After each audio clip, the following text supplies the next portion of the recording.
Alabama folk singer is dead after she was attacked by a pair of coyotes. What is the monkey doing? Tell me what the monkey... He hit your face off! We actually have a trainer in the water with one of our whales. If I show weakness, if I retreat, I may be hurt, I may be killed. Baby Azaria Chamberlain was taken by a dingo back in 1980. I've been wondering over the last couple of days if there's something wrong with my laptop, because every time I open it, even if I'm just doing I have one tab open in Chrome, the fan is just going crazy. I really thought there was something wrong with my computer. It sounds like a Harrier jet is taking off. It's so loud and the computer gets so hot.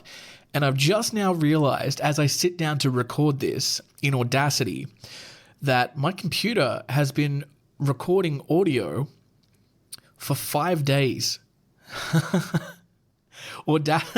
Literally sat down, ready to record today's episode, open up Audacity, and it is 5 days into recording audio. No wonder the computer has been shitting itself. It has been recording for 5 days straight. So I'm kind of terrified. I mean, I deleted it all now. I can't go back and listen to it, but I'd be horrified to listen back to everything that's been happening. Yeah, laptop already feels a lot cooler. Doesn't sound like it's a jet engine trying to take off on a carrier, an aircraft carrier. But yeah, good news. It means I probably don't need a new laptop. I would take one if one of you gladly offered it to me. But yeah, other than that, we're good. Well, I will never get over how bad I am at everything. Anyway, welcome back to Man It Is, everybody, the only true crime podcast on the internet where all the killers are real animals. Whether it's biting, scratchings, maulings, or clawings, we're here to talk about it. As always, I'm your host, Jim Balaya, and we have a great episode for you. Very excited. The GOAT episode. Maybe that's what we'll title this, the GOAT episode. Greatest of all time? Nah, just because it's about a goat. Before we get into that, though, a quick shout out for someone. I had a really lovely conversation with a few people this week, actually. Lots of people reached out. Rhiannon, in particular, had a good email exchange with them about a myriad of things. They sent me photos of their cats, and very, very, very cute cats. So well done you, Rhiannon. Great job.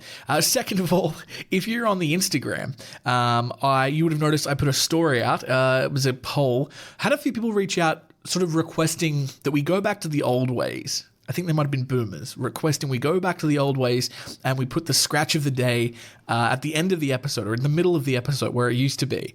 So I asked the question to you guys on the Instagram, where would you prefer to have that segment? At the beginning, in the middle, at the end? And overwhelmingly, you guys suggested that it should take place after the main story. So going forward, that's what we're going to do. So starting today... it's been like 2 months of changing it. I liked the little shake up, but it does feel right to go back to it. Starting today, we're going to be doing our main story first, followed by the scratch of the day, and of course, finishing off with the grid. So, speaking of the main story, today we're talking about a very unique animal death. It's the only fatal animal death of this kind in United States history. It's the only animal attack fatality in this area of the United States as well. So we're talking today about Bob Boardman. Bob Boardman was a hiker who was killed by a very aggressive Rocky Mountain goat. They're just called mountain goats, but this is a little thing I was confused by. When I heard mountain goat, I thought mountain goats were like all over the world. Like India had mountain goats. There were mountain goats in like Switzerland and stuff. The mountain goat that I'm talking about specifically lives in like the Rocky Mountains of the United States. And that is what we're talking about today. So yeah, we're going to strap right in. We're going to get right into this story. Today we are talking about the Manic mountain goat and the death of Bob Boardman.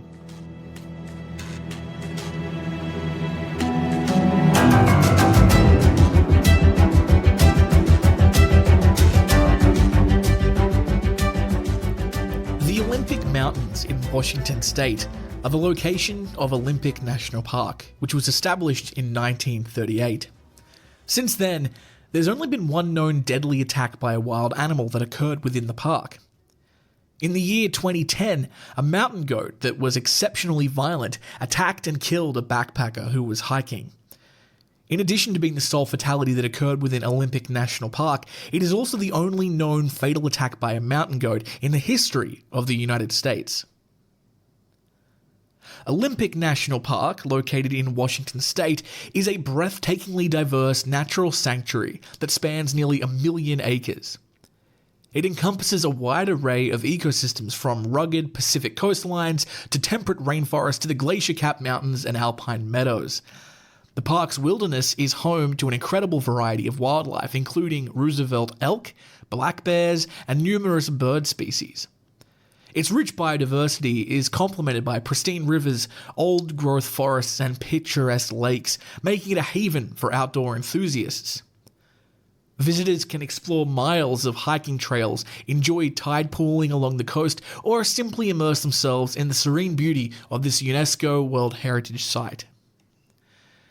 On the famed Switchback Trail, approximately 17 miles south of Port Angeles in Washington, a registered nurse named Boardman, who was 63 years old at the time and a resident of Port Townsend, was hiking with his wife and a friend when they were attacked by a huge male mountain goat. After this attack, it was discovered that the animal weighed 370 pounds, which is 168 kilograms for the rest of the world, and it approached the three individuals whilst they were having lunch. The Rocky Mountain goat, native to the rugged peaks of North America, is a sure-footed and hardy creature, perfectly adapted to life at high elevations. Distinguished by its thick white fur, which provides insulation in harsh alpine climates, and sharp black horns, it is built to navigate steep, rocky terrain with ease. These goats are excellent climbers, often seen scaling seamlessly impossible cliff faces to forage for grasses, mosses, and lichens.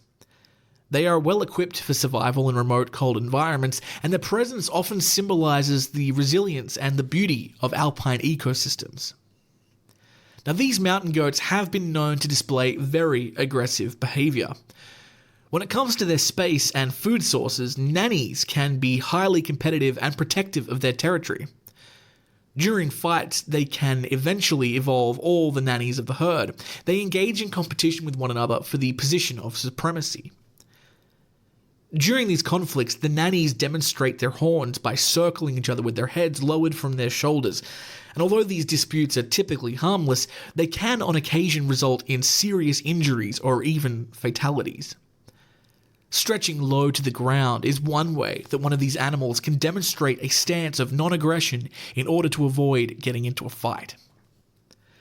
Now, when the goats are in areas that are below the tree line, nannies take advantage of their fighting skills in order to protect themselves and their young from any dangers.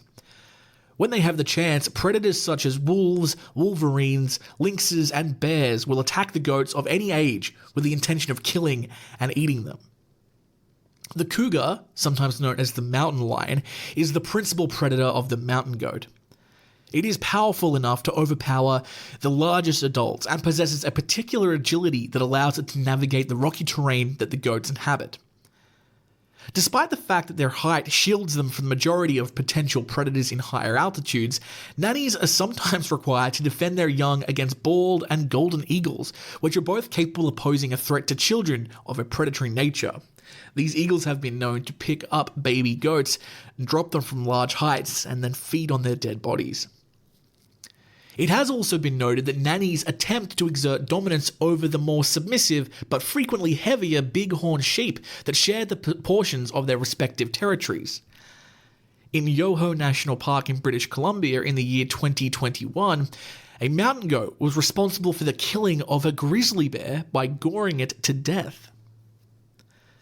Mountain goats were first imported to the Olympic Mountains of Washington in the 1920s, and over time it became apparent that these goats were a nuisance in the area.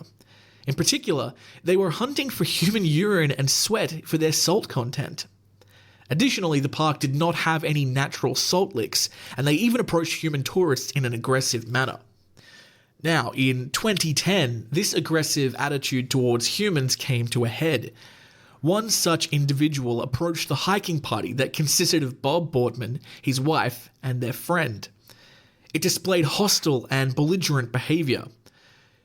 Boardman courageously diverted the attention of the animal in order to safeguard his wife and friend. He then made an effort to discreetly shoo the goat away while his companions fled further down the route while he did so. In the moments following their departure, Boardman's wife and their mutual friend, Pat Willits, heard him scream out. Upon their return, they saw Boardman laying still on the trail with the goat standing over him, preventing any attempt to provide assistance to the injured man. By a strange turn of events, the next party to arrive at the site comprised of Willits' friends. As soon as he saw what was going on, Bill Backus, who worked at the park, quickly called for assistance.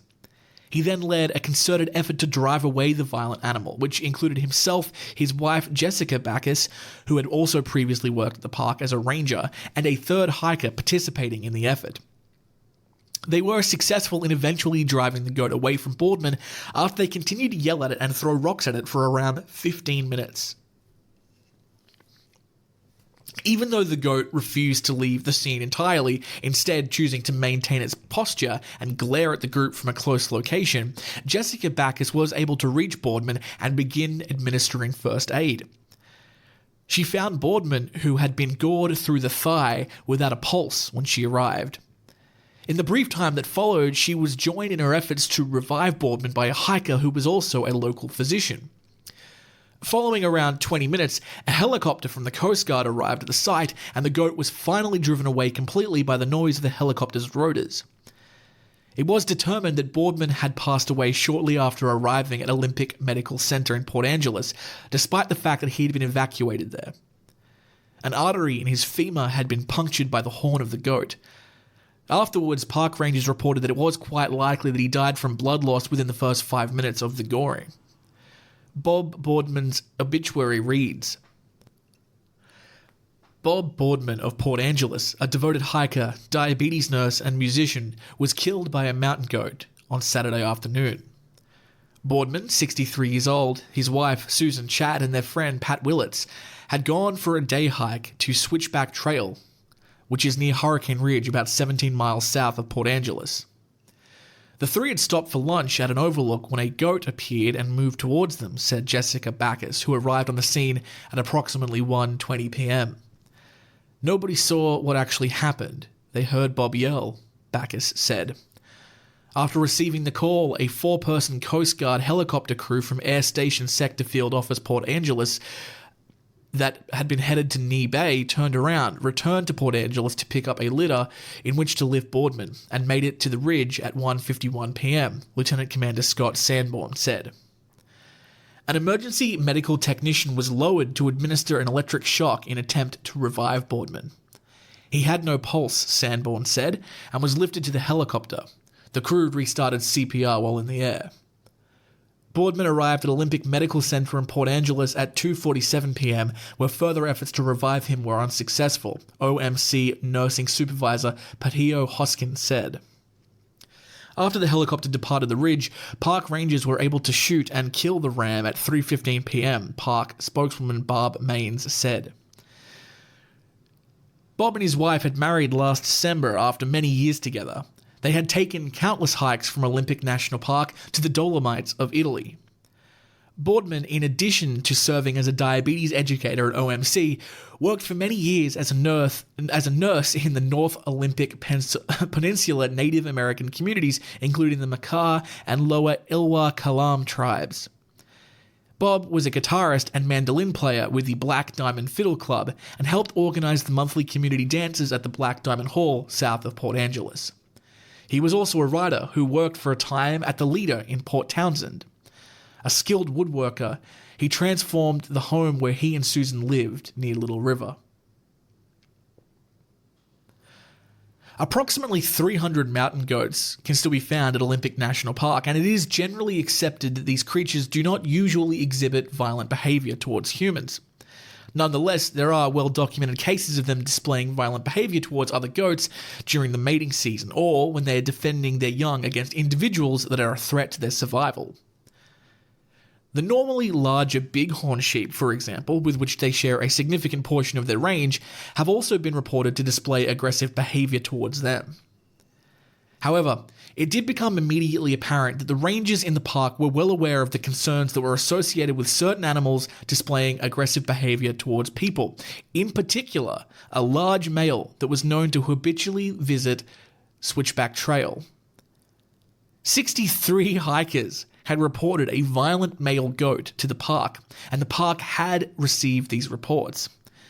It is also true that Boardman, who is a passionate, experienced hiker, had also reported the animal to park officials on many occasions in the past.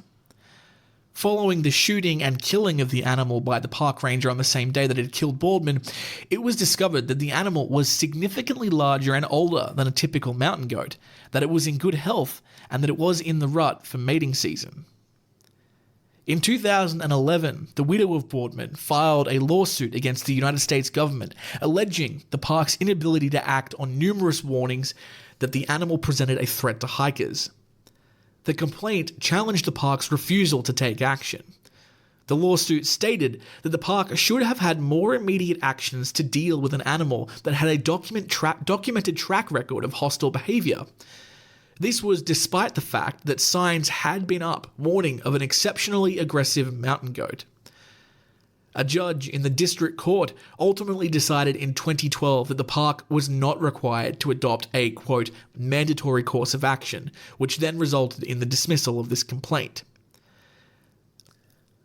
Later in the decade, around 2018-2019, officials did finally choose to remove all of the mountain goats in the Olympic Peninsula, removing hundreds, mostly by capturing them or relocating them to the Cascade Mountains. And I did find a very interesting National Park Service webpage about this mountain goat capture and translocation with a lot of really interesting information about this. And I'll read a little bit of it for you now. It does go into quite a lot of detail, but I will read you certain bits. So the first part says, this effort is a partnership between the National Park Service and the Washington Department of Fish and Wildlife and the USDA Forest Service to re-establish and assist in connecting depleted populations of mountain goats in the Washington Cascades while also removing non-native goats from the Olympic Mountains. The mountain goats were introduced to the Olympic Mountains in 1920. Two-pronged reason there. Number one is that there was a depleted population of mountain goats in the Cascades, and also, like we mentioned before, these animals were kind of a nuisance in the Olympic Mountains where they're not really native to. So that is why a lot of these were removed. Now, it does have a great table on this page talking about overall mountain goat management project results between September 2018 and September 2021. It states that a total of 525 goats were removed from the Olympic Mountains. And it does have a breakdown of what had happened to the majority of these animals. So 325 of the 525, so 3/5 of the animals, essentially, were translocated to the Cascades. And the goal there was to help bounce back the population of those mountain goats in the Cascades. Of the 525, 16 of these animals were transferred to zoos, and there were, unfortunately, 23 that were capture mortalities. I believe what that means is, during the capture of the goats were killed, either from like a ranger having to shoot the goat because of aggressive behavior. It doesn't exactly tell me, but I'm going to list the reasons why a capture mortality might happen. It presented a danger to the park rangers when they were trying to capture it, so they were killed. It could have been that during the capture, the goats were killed during capturing. So potentially, whilst trying to capture one, they slipped and fell, for example. 3 of the animals were transport mortality. So this is an animal that dies in transit between the two locations, either for whatever reason dies in the helicopter. By the way they transport these is really funny, but I don't know why I found it so interesting. They're not in the helicopter. Basically, they put them in these orange little hammocks and they just put a blindfold on the goats and they just lift them.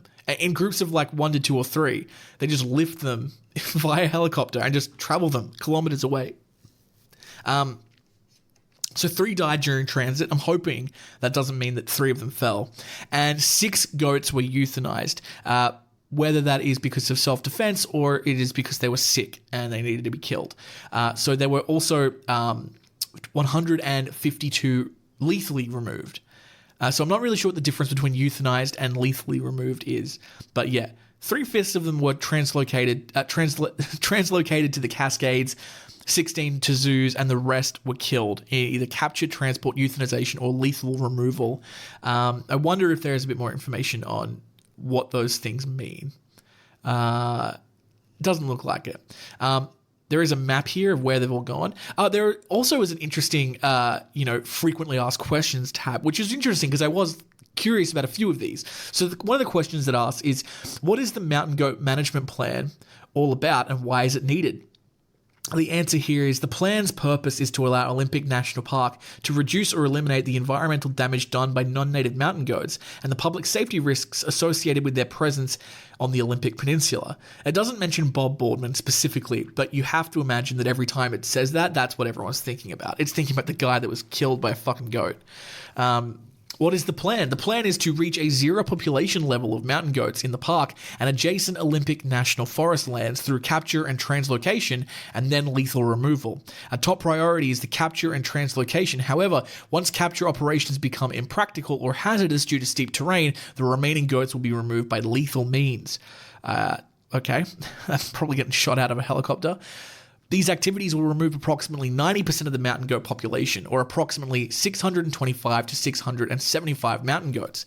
The remaining 10% will be addressed through ongoing maintenance activities, which will involve opportunistic ground and helicopter-based lethal removal of mountain goats. Yeah, that's what I thought. Shooting them from by shooting them from a helicopter, I mean shooting like a rifle from a helicopter and killing the goat, not putting the goat in the helicopter and shooting it out. That's not what I meant.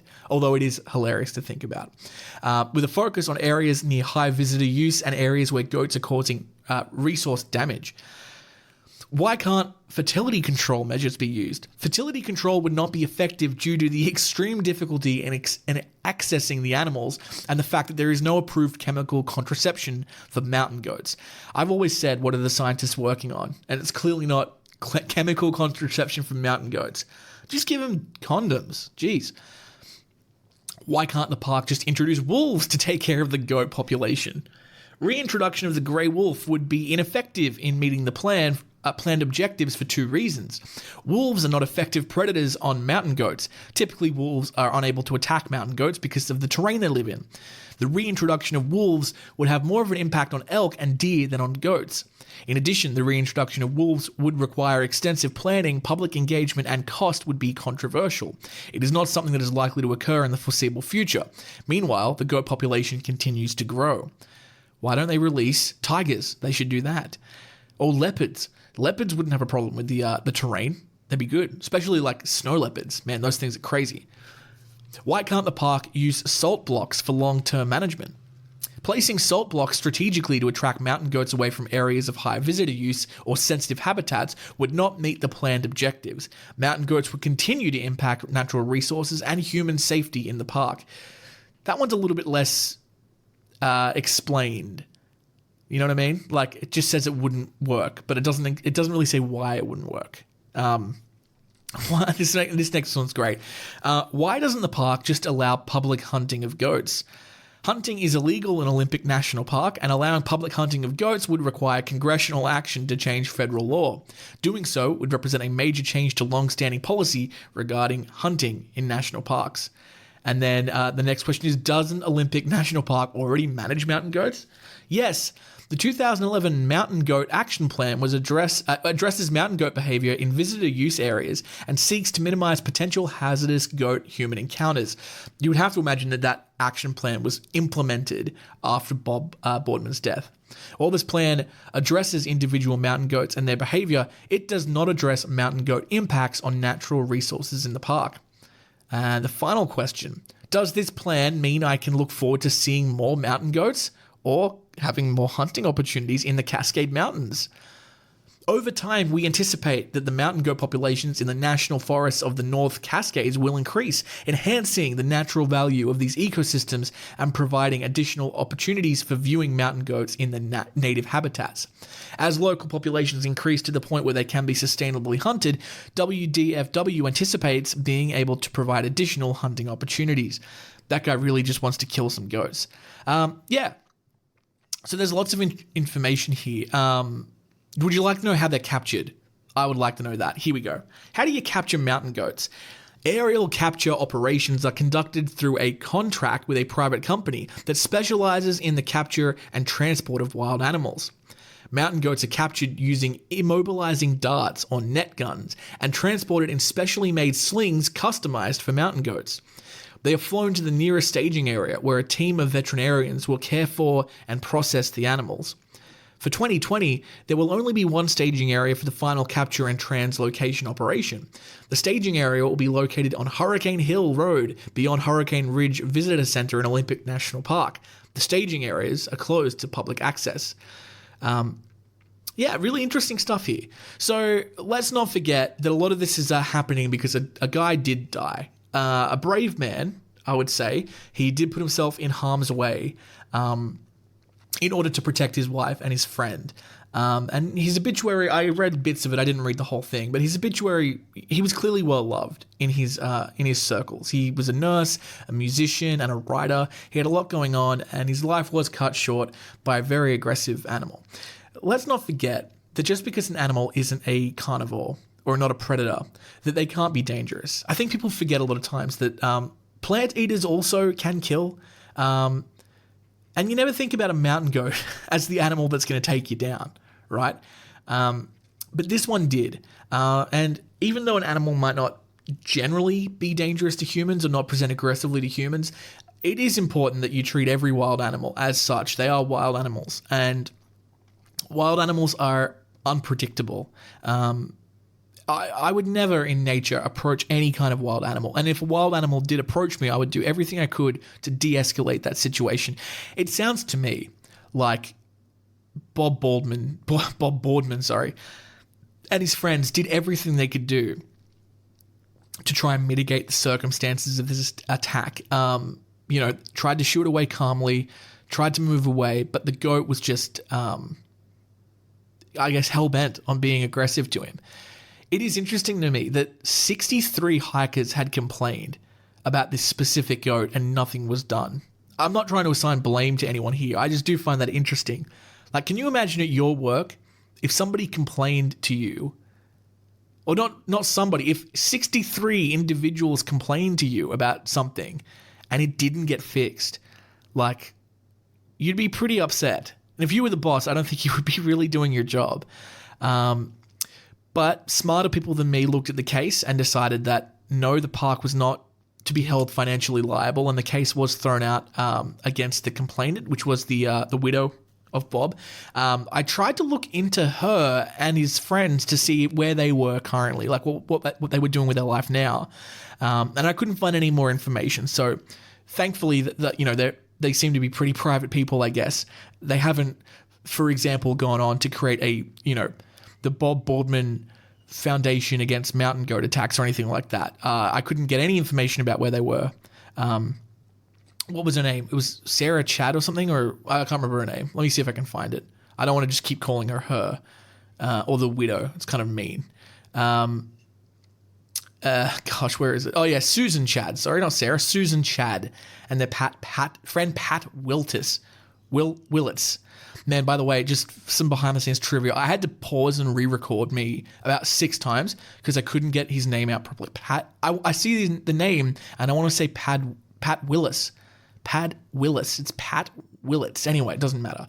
I tried to see what was going on with Pat and Susan and the rest of these people, and no, that I couldn't find anything. So I don't know. If any of you guys know these people, you could update us if they would like to be updated. You feel free to ask them. A pretty wild story. One of my favorite kinds of animal attack stories is it's when it's an animal that you don't expect. The one that pops to mind is the giant anteaters from South America. Didn't think anyone would have been killed by them, but a couple people have. And same with the mountain goat. I didn't think people would have been killed. I thought, maybe someone had been charged by a mountain goat and fell off a cliff or something. But no, not this guy. Even when I first saw the story, I assumed that's what would happen. That he'd been rammed and fallen off a cliff face. But no, he was just gored. He was just stabbed through the leg by a horn. What can you do to defend yourself from a mountain goat? I don't have that information there for you. I guess just de-escalating as much as you can, moving away from the animal, trying to present yourself not as a threat. Don't take my word for this, but I would guess if I had to fight a goat, I would try to grab its horns and just hold onto it, hold onto its head, get it to the ground, wrap my leg around its neck, immobilizing it. That maybe that's not a good idea. I don't want to have the horns anywhere near my groin. I feel like that's a great way for me to get killed. Anyway, thankfully, I won't have to fight a mountain goat anytime soon because I'm not visiting Olympic National Park. But you might want to visit Olympic National Park sometime soon, and if you do, you can rest assured you probably won't be attacked by a mountain goat because they don't live there anymore. They're in the Cascades. Although it does seem like some mountain goats probably do still live there, but the likelihood of you coming across one is greatly reduced thanks to the efforts of conservationists and researchers who have moved them. So yes, good job them. Anyway, that's the story of the Manic mountain goat and the death of Bob Boardman. And that was the story, guys. We're going to take a little break now. Maybe you'll hear some ads. Maybe there'll just be a little bit of music for you to listen to. It's all good, baby. It's all good. We'll take a little bit of a break, and then we'll come back with our scratch of the day and our grid. Go and do a wee.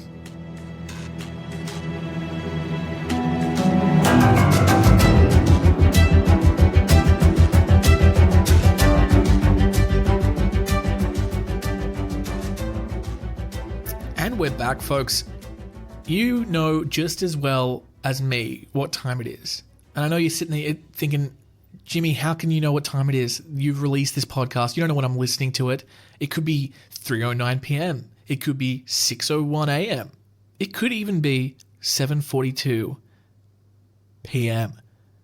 And if it was any of those times, maybe you're like, wow, that was a coincidence. It's not a coincidence, okay? I'm in your house. No, I'm just joking. It's not any of those times. Guys, it's time for the scratch of the day.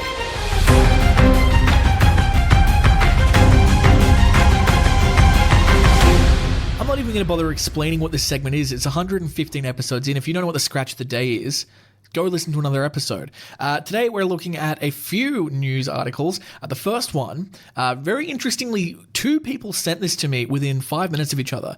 The aforementioned Rhiannon sent it via email, and then Samuel, I don't want to misname you, Samuel sent it via TikTok or via Instagram. TikTok link into an Instagram story. Maybe I should get a proper TikTok for the show. I don't know. It doesn't matter. We'll talk about that later. This story, very interesting one. I haven't heard of this before. Bear attack exposed as insurance fraudsters in animal costume. So, and the subtitle says, barely believable. This is the Daily Beast who says this. So, 4 people were arrested after they said a bear had damaged their cars. It turns out the bear was a human in a costume. Police arrested 4 people in Los Angeles after they staged phony animal attacks on a trio of luxury cars as part of a failed insurance fraud scheme that included donning a bear suit. The suspects told the California Department of Insurance that a bear had entered their 2010 Rolls-Royce Ghost, worth nearly 6 figures, and destroyed its interior while it was parked at Lake Arrowhead near San Bernardino National Forest, according to a press release. In the claim they filed, the fraudsters even included a video with surveillance footage that they said showed the bear wreaking havoc inside the car. But the insurance department wasn't fooled. Upon further scrutiny of the video, the investigation determined the bear was actually a person in a bear costume, it said in a press release. The department said it showed the footage to biologists at the California Department of Fish and Wildlife to confirm that it was a human and not a bear. Detectives reportedly also uncovered 2 additional false claims the fraudsters filed on 2 different insurance companies, also alleging a bear attack, but on the 2 other valuable items, a 2015 Mercedes G63 AMG and a 2022 Mercedes E350. In total, the 4 suspects, oh god, I'm going to get these names wrong. I'm going to try them. Ruben Tamzarian, Arakat Chirk-Inian, Va Mudakhayan, and Althea Zuckerman defrauded the insurance companies of $141,839. Wow. That's a... good on you for trying, guys, I guess. I mean, not good on you. It's a crime. Don't commit. This is me saying this for real. As listeners of the show, people I love, I love you. I want what's best for you. Don't commit insurance fraud. Or at least don't be committing insurance fraud if you're stupid. If you're smart, go ahead. But if you're dumb, dress up like a bear. I'm looking at the bear costume laid out on the floor. Like, it doesn't look like a bear at all, guys. It looks terrible. It's not even the right color. Wow. Great story. Thank you to Rhiannon and to Samuel for sending that through. We need a good laugh sometimes, don't we? After we hear about a dude dying from a goat attack, we need a little bit of a chuckle. The insurance departments don't fuck around, guys. They will verify, okay? They will go to the California Department of Fish and Wildlife and show them a video that is clearly a dude walking around in a bear suit attacking a car.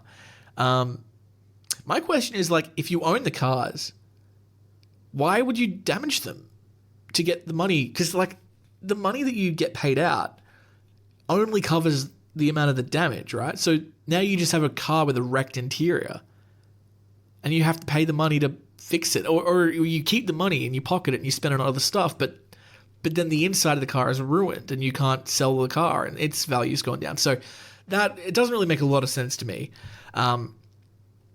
These four guys, I'm not going to try to say their names again. Not the smartest of cookies, not the brightest of light bulbs, but hey, they showed determination and guts, and for that, I salute you, gentlemen. Okay, let's move on to another story. This one, unfortunately, not funny, quite sad. San Francisco Police Department shoots and kills a dog after an attack involving multiple dogs near Fillmore Safeway. One person was bitten.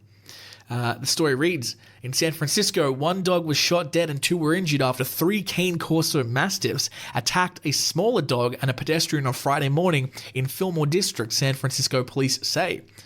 Officers made contact with one of the dogs and an officer involved discharge discard occurred. The discharge was the result of a fatal shooting here in the parking lot, the San Francisco Public Information Officer Rua said. Animal care and control officers corralled the second dog. Police then chased after a third dog to the nearby Kimball Playground where officers fired again. The preliminary investigation at the time, we can state non-lethal methods were used to try and detain and stop these dogs. As to which locations used non-lethal methods, we haven't determined that yet. That's very confusing. I guess they're saying we tried to not kill the dog, but then we had to kill the dog. The dog that was detained at the park and the one that was captured in the parking lot are both in good condition. Good condition. That's how you describe a table that you're trying to sell on Facebook Marketplace, not an animal. Anyway. It was really scary. It was just really scary. Fillmore resident Zubeda Shabazz said, fantastic name. Zubeda Shabazz. That's fucking phenomenal. That's incredible. Shabazz is such a great last name. Shabazz sounds like a Seinfeld word that they would use. Yeah, it's just the Shabazz. Talking about it sounds like a Jewish dish.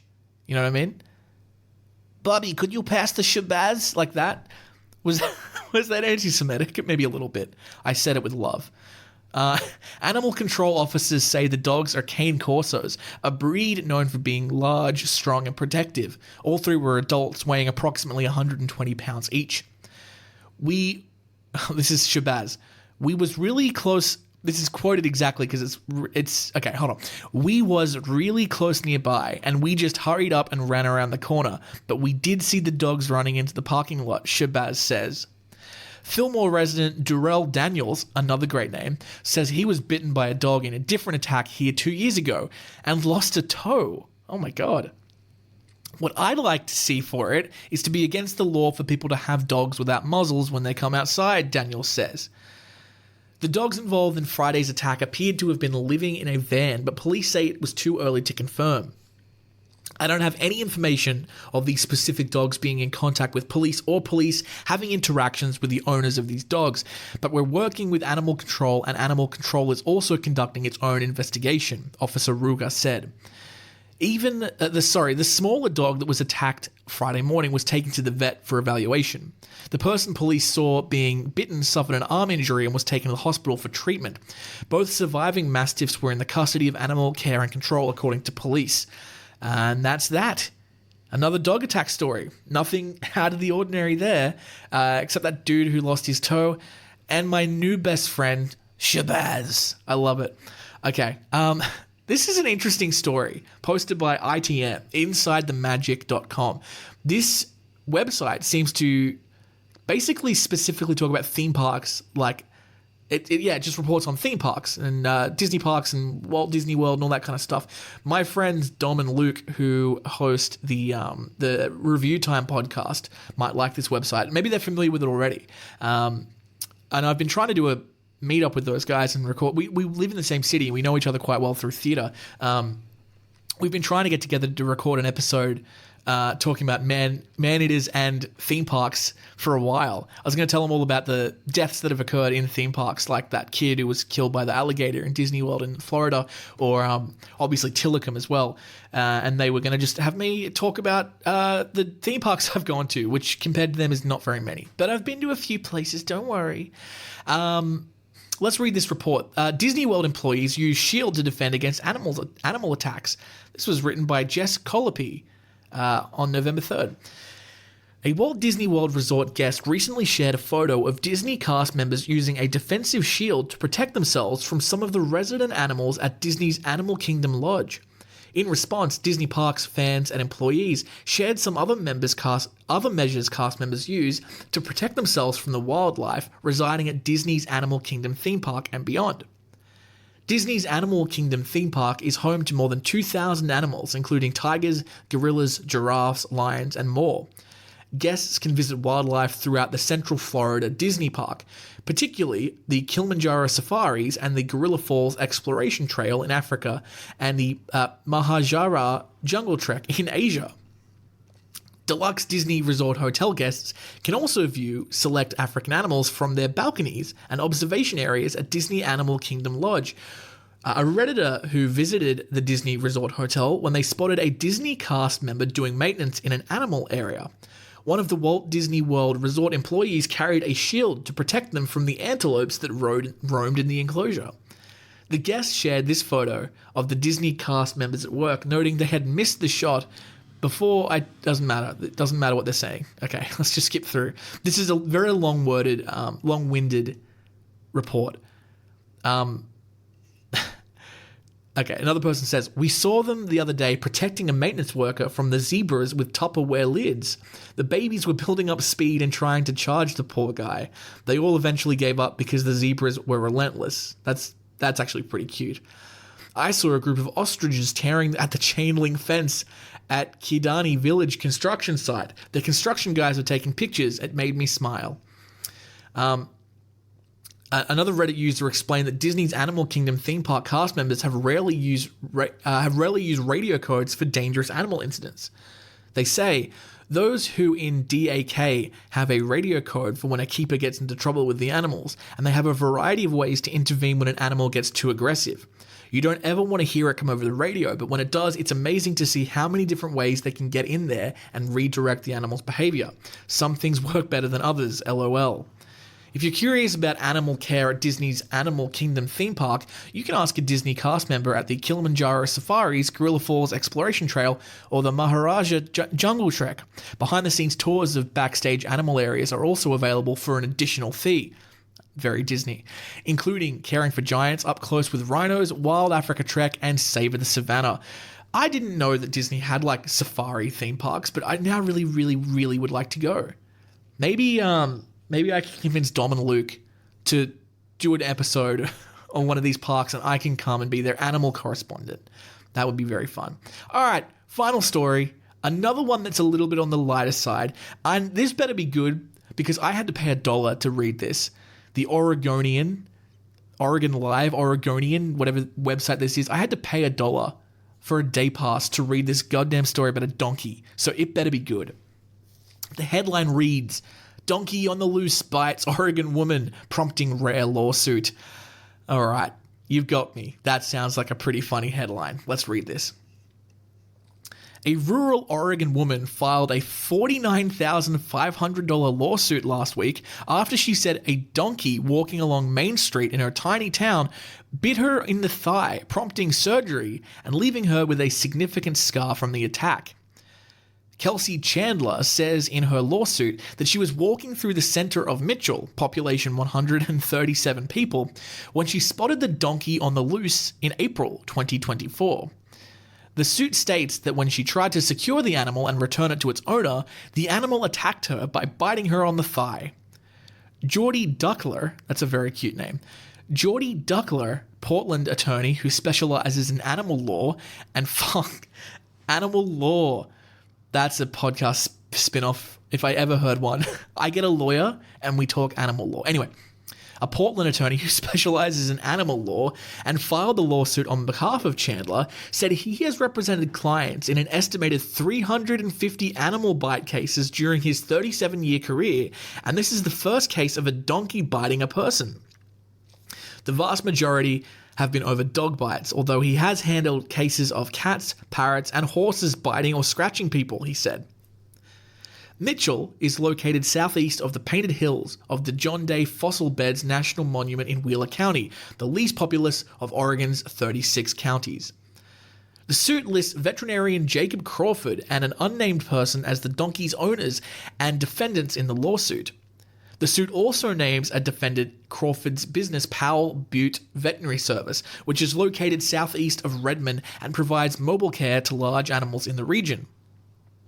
Crawford told the Oregonian that the donkey named Highway, pronounced Highway, was a well-known fixture in Mitchell.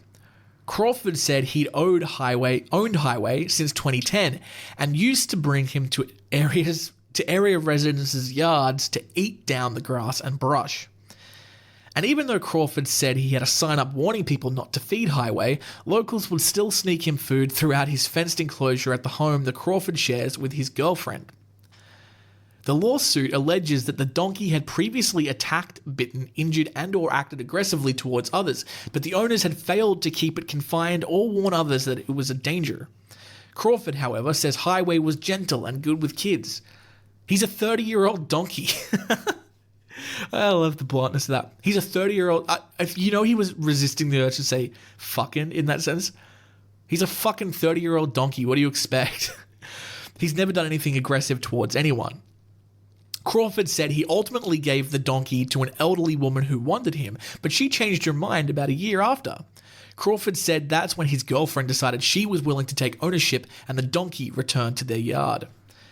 Crawford said on the day Chandler said Highway bit her, he believes the donkey got out because some neighborhood dogs that were running around pushed through the fence, allowing Highway to roam free. Highway now lives in a pasture far from town, Crawford said. He really loved this town, so this whole thing has been really disappointing, Crawford said. The suit states, in addition to surgery, Chandler also received painkillers and antibiotic injections to treat her wound.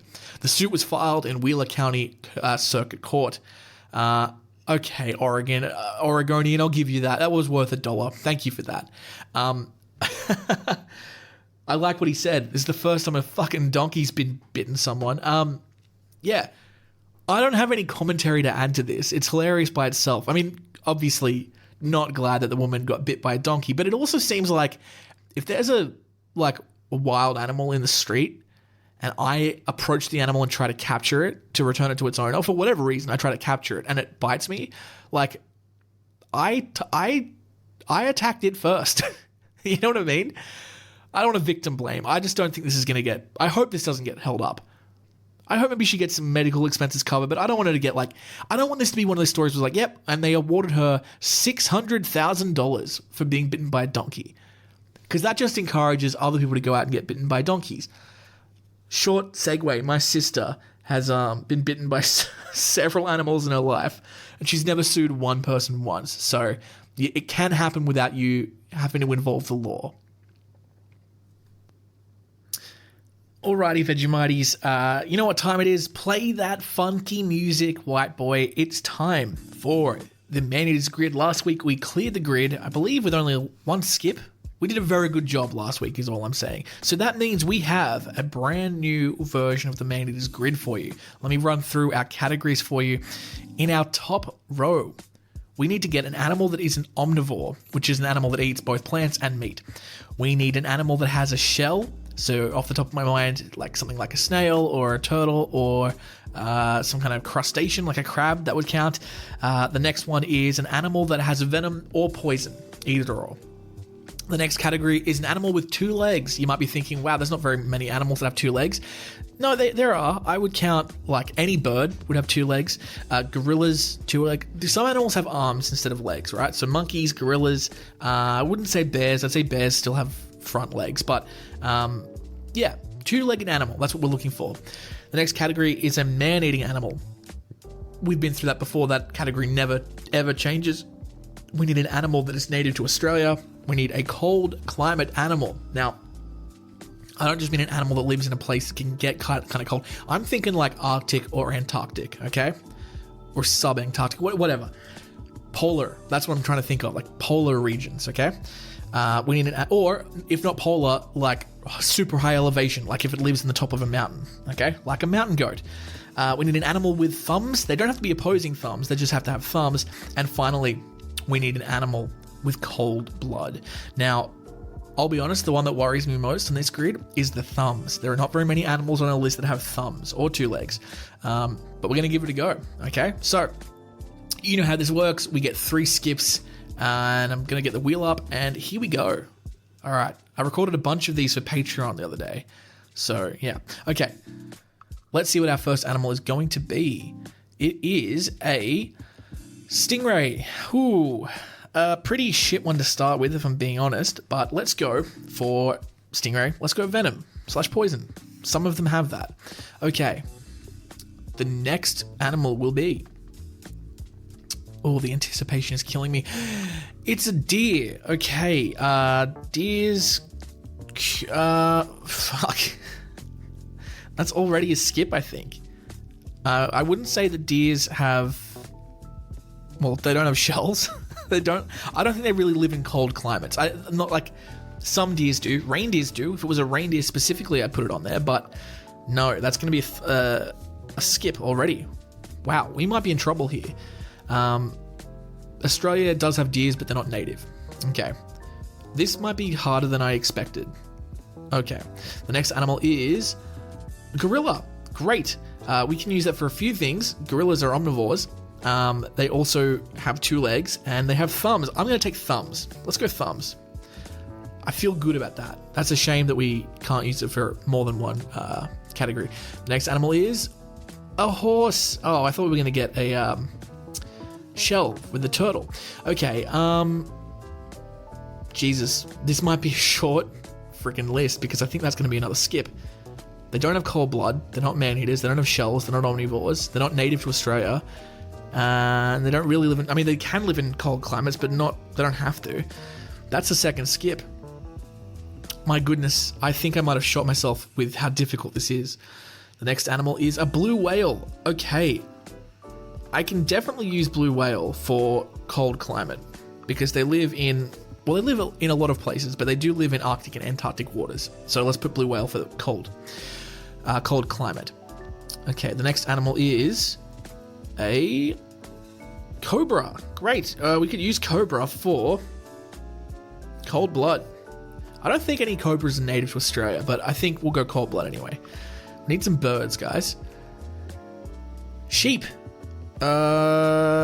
Sheep don't fit into any of these categories. They're not omnivores, they don't have shells, they don't have 2 legs, they're not man-eaters, and they're not from Australia. Damn. That is our third skip and final skip. We need to get an animal in the category, an animal that fits into one of these categories on a next roll. This is worrying. I did not think this would be difficult. Deer again, we're going to respin. Still in the game. I thought this was going to be easy. This is turning out to be a lot harder than I thought it would be. Hedgehog. I think hedgehogs are omnivorous. I'm pretty sure they eat bugs and they also eat plants. So we'll go omnivorous for hedgehog. Phew, we're still playing. We're still doing it. The next animal is an emu. Fantastic. Oh, should I go Australia or should I go 2 legs? We'll go 2 legs. We'll go to Australia. Like I say every time, sometimes it feels right to go in one category over the other one. Emu for Australia feels very right. Okay, we need a shell, we need 2 legs, we need a man-eater. What have we got? A seahorse. Ooh. I'm pretty sure seahorses have shells. It's like an exoskeleton, which I'm gonna call a shell. Yeah. I'm gonna do it. I'm gonna call it a shell. Yeah. Yeah, I feel okay with that. I don't feel like I'm cheating. All right. We're still in it. We might clutch this by the end. We need 2 legs. We need a man-eater. What are we going to get? An octopus. Oh. Certainly more than 2 legs. About 6 extra. And not really a man-eater. They can kill people. Like the blue ring octopus. They don't really eat people, though. So that is going to be our final skip. Okay, that's not our final skip. That is going to be it for the grid today. Wow, guys, this is a lot more difficult than I gave it credit for. I really thought that Thumbs was going to wipe us off. But yeah, the man-eater and the 2 legs today really screwed us over. That's going to be it for the grid today, and that's going to be our entire episode. Thank you all so much for listening. I hope you had a great time. I had a good time recording this one. Some days I don't feel like sitting down and recording it. Today I was like, I don't really feel like it, but you know, we've done it, and I'm feeling good, feeling great. What's on for me for the rest of the week? Ooh, I bought my wedding suit today. That was pretty exciting. Bought like a brown linen suit, gonna look very rustic. I'm basically gonna look like one of those guys from Mumford & Sons. That's the goal. What else? Got work. Work's fine. What about you guys? Anything exciting happening? An orgy, you say? Would I like to come and be the guest of honor at the orgy? Yes, of course I would. If I ever answer no to that question, shoot me, because I'm a shape-shifting alien. I'm a scroll, damn it. I'm a goddamn scroll. Yes, that is that is going to do it for today's episode. Thank you all so much for being here. Thank you to everyone who reached out this week. I don't know why, but a lot of people reached out this week via email and via Instagram. I don't know what was in the water, but yeah, thanks for that. A lot of people I'm noticing are listening to like older episodes, which is great, and they're probably not up to current episodes. So if I shout you out, and you don't hear this for like 2 years because it's taking you time to get up to where we're at, just know that I loved you, because I'm probably dead by the time you're listening to this. Nah, I'll be here forever. I'm never going to stop doing this. This podcast is forever now. What are we on? This is episode 115, and the goal for this year was to get to 120. So we're on schedule. In fact, I did post in the Patreon today the episode schedule for the rest of the year. So basically 6 more episodes, and then I'm taking a break over Christmas and New Year's, and that'll be it. Although my partner's going away in January to New York, and I'll be all alone. So maybe I'll use that time to like just batch a bunch of episodes. It's nice to have a job where you can batch, isn't it? I love batching. You can batch the podcast. Yeah, it's great. It's a privilege to have a batchy job. What's a job that you can't batch? I was going to say sex worker, but you could, the orgy, that's a batch right there. You batch all your work in one go there. What else can you can't batch? You can't batch accounting? I don't know. Can you batch accounting? You'd still do it in one go. You can't batch baking. I can't think of a single way where you could batch baking. I don't know. I don't think that would work at all. Anyway, while I think of other jobs that you can't batch, I'm going to let you go. Have a fantastic week. As always, the Patreon's there. Go do that. Give me money. And the social media bullshit exists. And yeah. Weird energy to leave on. I don't know. It's like I don't want to wrap the episode up for some reason. I just want to keep going. Should we do another episode now? Should we batch as we speak? Let's improv. I don't have another animal story off the top of my head, so I'll make one up. This is the story of my friend Tim, who was sexually molested by a giant squid. So Tim was swimming naked at the beach, and a giant squid came upon the beach and snuck roofies into his Coca-Cola. And then Tim came back out on the beach and he fell asleep, and he was taken to party. And this is getting dark. I don't like this at all. This isn't something we should joke about. Not in this current climate. My God, I don't want to date this episode by putting a political reference in there, but I have a feeling this isn't going to change in the next year, so it might be evergreen to talk about it. Whatever.